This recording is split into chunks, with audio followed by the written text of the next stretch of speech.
I'm delighted to be joined today by Spiros Margaris. Spiros is a venture capitalist involved in two unicorns, wefox, the biggest insurtech company in Europe, and STC Pay, the first unicorn in Saudi Arabia.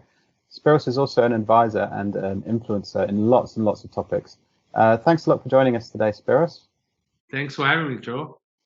It's always a pleasure to be speaking to you and to speaking to Analytica. Likewise.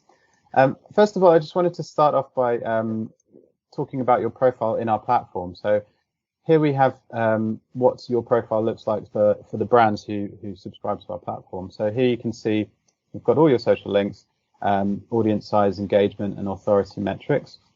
What I wanted to just talk about here is also your most engaged network, which is really interesting. So here you can see Jean-Baptiste Lefebvre and Nicholas Babin, for example, some of your key connections. Theodora Lau. Yes. And here's some of your thought leadership topics over the last 180 days. So the biggest share of voice was on the topic of finance, but then also AI and fintech are also very big topics for you. So you can see that there's a wide range of topic mentions, also brand mentions. And this is quite interesting as well in terms of your engaged network. So a lot of entrepreneurs, which makes sense as you're a venture capitalist.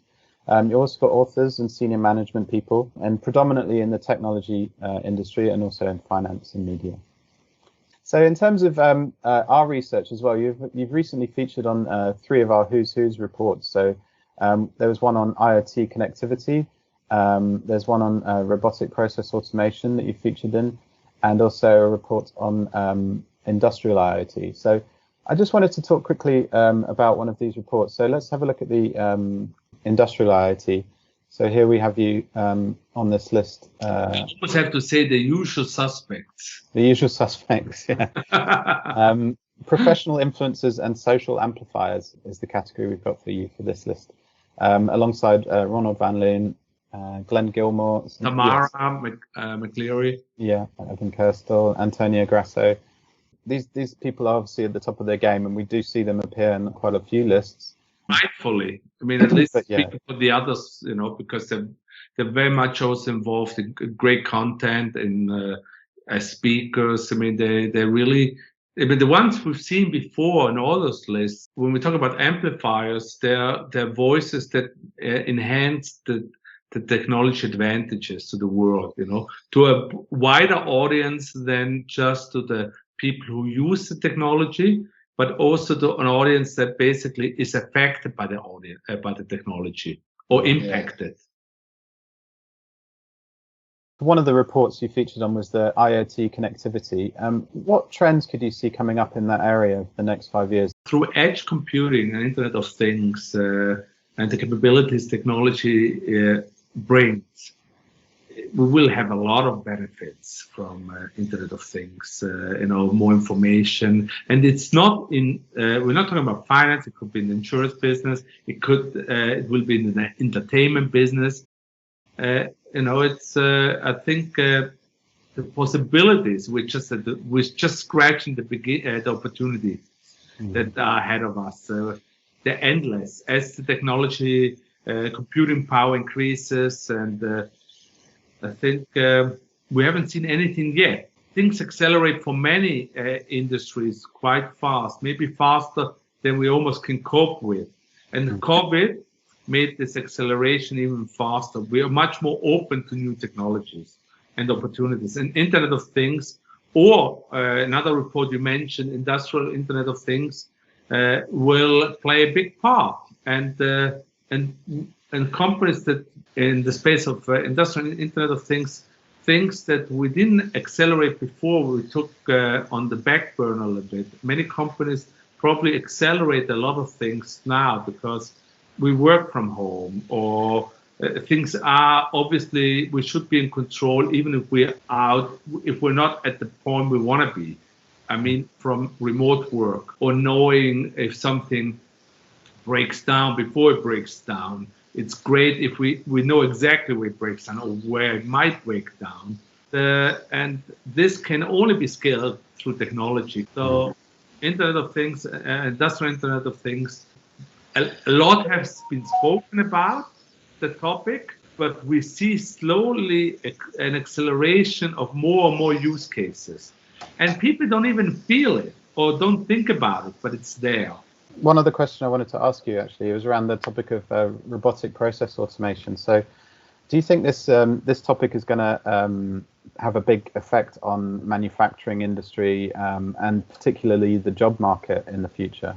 It's not only manufacturing, it's also used in the finance industry, everywhere where processes can be streamlined.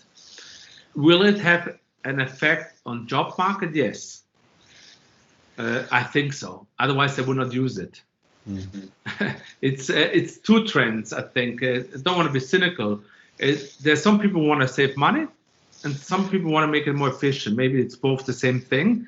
There's consequences because if you take steps out of a process, you free up time. Either you enable the people to do other things, or you educate them, upskill them, or some jobs will be lost. I mean, I remember a pitch once of, I won't mention the name, but a very famous robotic process automation company who basically went to a bank and said, for $7,000, you can cut one person in that space. It's not about cutting jobs, but it is about saving money. It is about freeing up time. And I think as a responsible company, which a lot of them are, I don't think that it's only about money. They will find a way to upskill the workers to take on different responsibilities. So we should not be scared of robotic process automation. It's like the Excel sheet. Things we did before Excel was there by hand. Now everyone uses Excel and all the calculations, but it freed us from doing those calculations to doing different things. So I think robotic process automation will hopefully have more positive impact on the work we do, but it will be a shifting. If you work in the back office and you do a lot of things that can be automated, it might be a good idea to also learn new skills. You touched on an interesting point earlier as well. You said due to COVID, you think a lot of these technologies have actually progressed maybe faster than they would have done earlier, because we're forced to try and make the workforce more efficient now, and industrial IoT, people aren't working from factories as much anymore, so we're having to rely on technology more. Is that something you've seen as an impact in the tech industry in general due to COVID? Oh yes, absolutely. But I think the acceleration will stop now. The big move was at the beginning, say since last spring, 2020, where even grandmothers learned FaceTime. Just as an example, in a good way, they were open up to it because they said, if we want to communicate, I have to do it. Yeah. Banks never thought of allowing the people work from home. Now they see the benefits. Yeah. But I think the huge acceleration has happened. Doesn't mean technology won't advance further. We're going back to Internet of Things, possibility, industrial Internet of Things, and other technologies will become better and better, and more opportunities will arise from this. Right. Okay. That's good to know. Well, I think that's all we've got time for, but thank you so much for joining us today, Spiros. It was a great honor to be with you, Joe, and thanks Analytica for having me. And you're one of the great platforms, in my eyes, probably the best one.